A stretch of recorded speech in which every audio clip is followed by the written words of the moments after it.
Welcome to another installment of the Writer's Block. Barry Trammell here in Oklahoma City.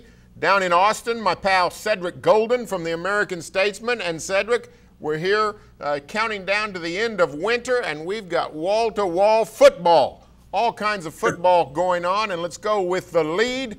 We got word that Jason Witten is coming out of football retirement, leaving Monday Night Football's broadcast booth, going to rejoin the Dallas Cowboys. Cedric, what do you make of this?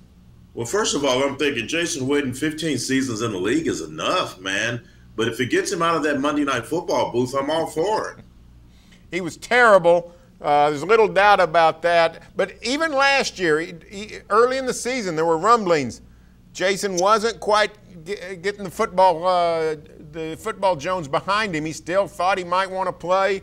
What do you think has caused him to go back for yet another season with the Cowboys? Personally, I'm wondering if the executives at ESPN/ABC said, look, the Monday Night Football thing needs work, and we know that you still have love for the game. Why don't you get that out of your system, and we'll see about trying to get someone else in that booth. I thought that Booger McFarland was the best of the three. He definitely should have been in the booth. He was funny, he was engaging, and he was informative. Jason Witten was just boring and just seemed out of cast. And he seemed miscast, and there was no real chemistry with Joe Tessitore. So coming back to the Cowboys at age 36, he'll be 37 in May. That's his choice, but man, if I'm his wife or his family, I'm like, man, when is enough enough? You know they've got enough money, Barry. He's taking care of his money, and he's been done very well in charitable pursuits. But man, to come back again and play football, that's got to be a crusher for the people who are concerned about his safety.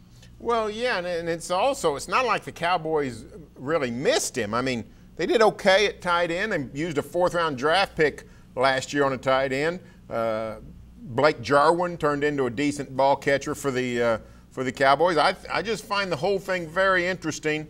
You might be right. Booger McFarland might be the way to go. At the very least, it could get him off that contraption he sits on and gets in people's way. Get him up in the booth where he belongs. He looks so uncomfortable in that thing. You know, Booger's got to be pushing 360, 370, and he's sitting on that contraption, and it just looks like he's going to fall over at any second. Like you said about the Cowboys, I mean, Blake Jarwin's good. Jeff Swain was decent before he hurt his wrist. So they're doing pretty well at that position, and it's an offense that's not really suited, or that's not built on Jason Witten, as you understand, but especially with Amari Cooper coming in and bringing more of a downfield dynamic. I think the name of the game in NFL is to try to get younger at the skill positions. They just became the oldest tight end team in the league. Well, what I think one thing we can learn from this is a whole lot of these guys, they love to play football. They love the game. It's hard to walk away. Hey, it's hard to walk away, and then when you get into your 50s, it's going to be hard to walk, period. Great point. Great point.